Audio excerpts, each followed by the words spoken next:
Au Sénégal, le Sérère fait partie des 3 ethnies les plus répandues, avec le Wolof et le Pulaar. La langue sérère est parlée par plus de 20% de la population sénégalaise. C'est une ethnie très ancrée dans sa culture et très attachée à ses traditions. Parmi celles-ci, le Khoy, cérémonie nocturne durant laquelle les saltigués font des prévisions et des prédictions, notamment concernant la saison des pluies.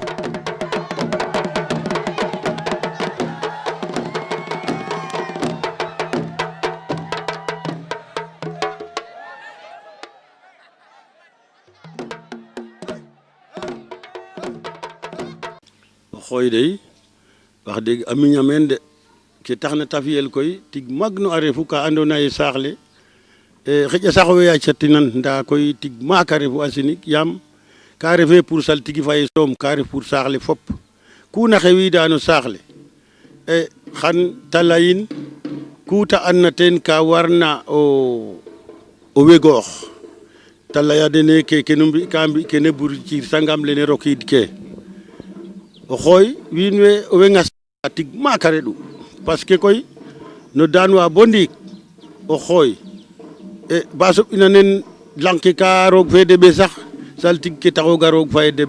Le Khoy Sérère, littéralement l'appel, un événement désormais connu et très attendu au Sénégal. Il occupe une grande importance dans la mythologie sérère. Les prévisions, surtout pluviométriques des saltigués, sont très attendues, quoique utilisant des méthodes empiriques.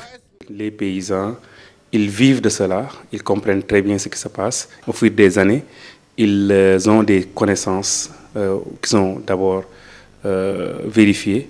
Et bon, ils utilisent ça pour faire leurs prévisions. Donc je pense qu'il y a une certaine réalité dedans, dans ces prévisions-là.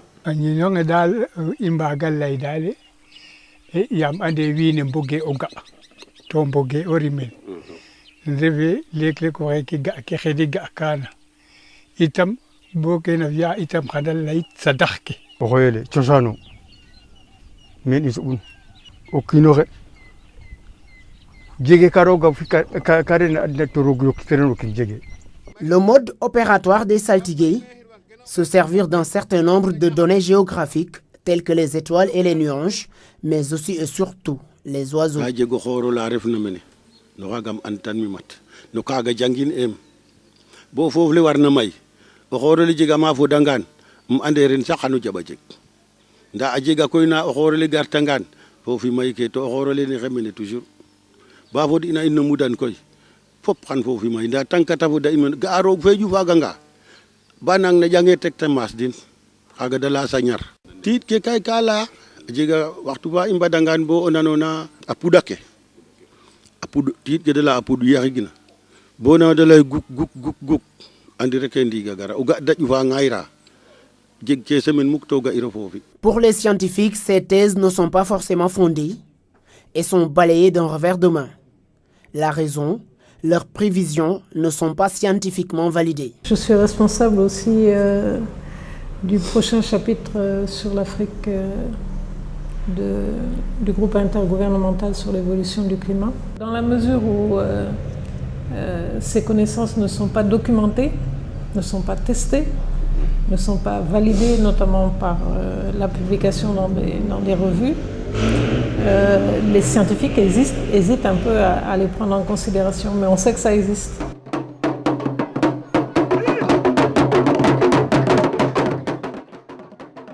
L'absence de support scientifiquement reconnu fait que les prévisions des saltigués ne sont pas considérées comme fiables.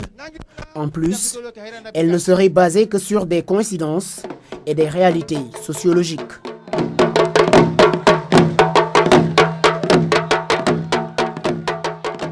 Les difficultés rencontrées des fois, ça veut dire les paysans, leur connaissance est basée par des coïncidences. Une année a été sèche, ils regardent ce qui s'est passé et maintenant ils disent que si cela se passe encore, l'année risque d'être sèche. Donc des fois dans nos enquêtes, ils sortent que des fois, qu'ils disent que quand une étoile filante tombe, va à gauche, des fois c'est une année sèche. Ça, on sait que c'est des coïncidences. Donc le problème, c'est de comment faire la différence entre les coïncidences et la réalité. L'autre chose, c'est plutôt sociologique. Ça veut dire que c'est des paysans, ils sont âgés. Ils pensent que le savoir, c'est avec l'âge. Donc ils ont cette connaissance-là. Donc on ne peut pas trop les démentir.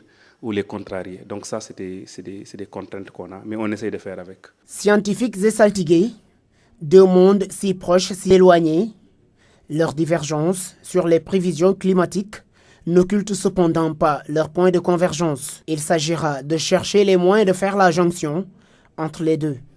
Je pense qu'il y a un point commun entre les deux.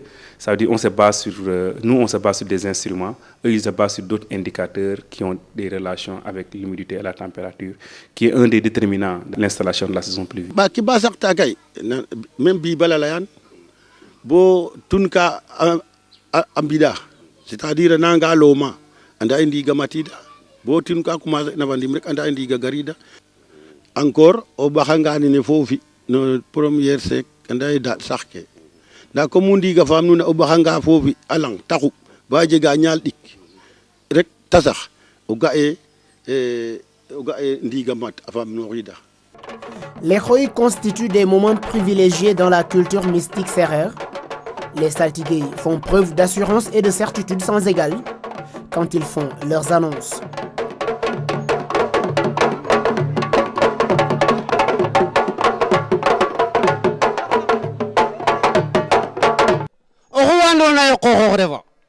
Douf ke kafof xooxkin pod ke mat xana may oxu na ndeer ne na mi jeg a xoof axa areer duufen bota mat aara ke matano busur ngooxana mo pod ngooxana mo ɓasi ngooxana mo maac ku kiina jeg na ten xan a jel na ten xano jegin. Les connaissances mystiques des saltigués n'ont aucune valeur scientifique aux yeux des spécialistes parce qu'elles ne sont pas publiées pour des vérifications et études dans le cadre de la recherche universitaire. Une approche participative s'impose cependant afin de concilier ces deux sciences. L'avantage qu'il y a, c'est que les paysans le connaissent et ils ont quand même un genre de consensus au niveau des paysans. Eux tous, en général, disent que si le baobab fleurisse à telle période, il faut s'attendre, etc. Donc ça, c'est un avantage. Donc quand c'est observé, la prévision est très bien et ils croient déjà. Donc tu n'as pas besoin de les convaincre pour cela. Donc c'est pour cela, d'ailleurs, nous, dans notre démarche, qu'on utilise leurs prévisions. Parce que si nos deux prévisions s'accordent, on préfère des fois utiliser leur méthode de communication. Ça, c'est l'avantage. L'inconvénient, comme je vous l'ai dit, c'est un mélange de quelque chose qui est simplement coïncidentiel et quelque chose qui est réalité. Quel est ce qui est coïncidentiel et quelque chose qui est réalité? Et des fois aussi, il y a un aspect mystique aussi qu'ils mettent dans la prévision, dans les khoy, dans d'autres choses, des choses qu'on ne peut pas expliquer en science. Comme avant les premières pluies, paysans et saltigués disposent aussi de procédés pour connaître la fin de l'hivernage. Et la kitam bandeb na bambag, bo fo virevateten kandan ga taw taviata moy. Uga da yuva tomu andiye fo la bagata ika ganalal ta indi ne refagida so yi ta jegati kanu nay balayna no ndig no yaase kazutwa mbat bog uga nyaaja boga tit ken alas dina dukalang fo vite katelang Venga janvier février mars avril mai juin a déber ndig indef mais ve koy wara préparer jagan kan wonte waru jagan no fongol ne fop bota xol bo nano jalla tinya kuma bis problème lakas juin juillet août et septembre fa tout fait que iyakara xofora octobre ati yala. Au-delà de ces prévisions des khoy, les paysans ne s'y fient pas exclusivement, loin s'en faut. Car avec ou sans ces khoy, ils vont cultiver la terre, ce qui réduit souvent ces rencontres à de simples routines. Ya saltiki ke alenga alenge inono ke yugna ya mande alenge indigi delay indigi kon prévoir ikena o bondi kafata ayo balle ndigna ne ke fika ne ke nam arera mbana may wala kan ka fa may I ndaw ko mom a abitio ko e nu khandi ga awadna rek te duf ke andona kena yaakaru i o xele nak cosano parce que sereer jaxdanga artna ko i a fi o mbaxum kay ini o fiyangan xano may kaf kene o fiin xano may tiya i ken dal ken refo xoyele ande o xoy ndiki fo xoy yaga mbogeer indi ke jege sutura ndax o kula no ko wala onanga fayida binne onanin to ma ko mbito gena o ko ikay jege asavan fallen jege savan fallen. Les saltigués eux-mêmes sont conscients de ces incertitudes. Kenn xew ka no ndig ne fop ananga laltel no xoy kino kin nak ni tafamir ne aga anda e imboge raka wene ka dada wene pangola laden jega erreur mak ken taxu korore kenem la faw sadin mo lay sax fo win mayu ndig ne nene nan ka non parce que ko langane fofu jegke sabar kate na ko. Vous savez, les saltigués ont leur prédication, je ne sais pas, on ne peut pas les contester, parce que ça c'est traditionnel, c'est des traditions. Mais aussi, quelquefois, ça se concrétise, mais des fois aussi, ça peut échouer.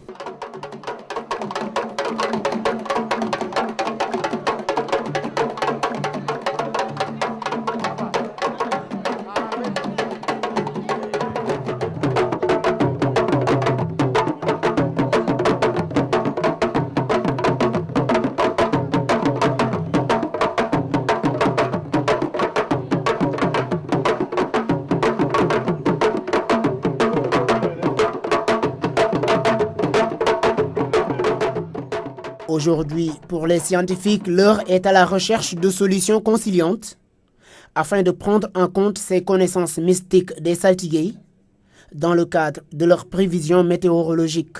On sait qu'il y a des connaissances, on n'est pas sûr que ces connaissances vont permettre de faire face au changement climatique. Et en plus de ça, il y a la question qui est posée par les scientifiques en disant, ben oui, ces connaissances elles existent, où est-ce qu'elles sont publiées? Comme elles ne sont pas publiées, qu'elles ne font pas l'objet de publications, de recherches, eh bien, ça passe à l'as. On veut travailler en symbiose avec les paysans. Donc, on ne veut pas qu'il y ait des dichotomies, qu'on vienne leur présenter quelque chose de complètement nouveau, ou leur dire que ce qu'ils font, ce n'est pas bon, etc. Il faudrait complètement laisser cela. Donc, ce qu'on est en train de faire, on est en train d'intégrer les deux. On est en train de faire notre prévision, certes, basée sur ce qu'on appelle les connaissances scientifiques, n'est-ce pas? Mais en marge de cela, on essaie de prendre en compte aussi leurs prévisions. À ENDA, au programme Énergie, nous avons un projet, Banque de connaissances locales, qui entre dans le cadre du programme C3D+, mené par ENDA avec UNUTAR. Dans ce projet, nous cherchons à valoriser les connaissances locales, comme la question que vous me demandez sur le saltigué, ce qu'ils font dans le cadre du Khoy. Nous pensons qu'en fait, tel type de savoir mérite d'être valorisé. Parce que souvent, en fait, ces connaissances sont très utiles pour les populations et pour les communautés. Alors que souvent aussi, ces connaissances sont reléguées au second plan. Et ces connaissances ne sont pas documentées, ce qui fait que en fait, les scientifiques ne prennent pas en compte en fait, dans leur planification et dans les stratégies en fait, ces types de connaissances. Nous documentons plusieurs pratiques, que ce soit au Sénégal, dans les autres pays d'Afrique, et ça permet en fait de mieux les intégrer dans les plans et programmes d'adaptation au changement climatique. C'est déjà le début de la solution afin d'arriver à un objectif global, faire en sorte que les connaissances mystiques traditionnelles puissent être au service de la prévision sur les changements climatiques.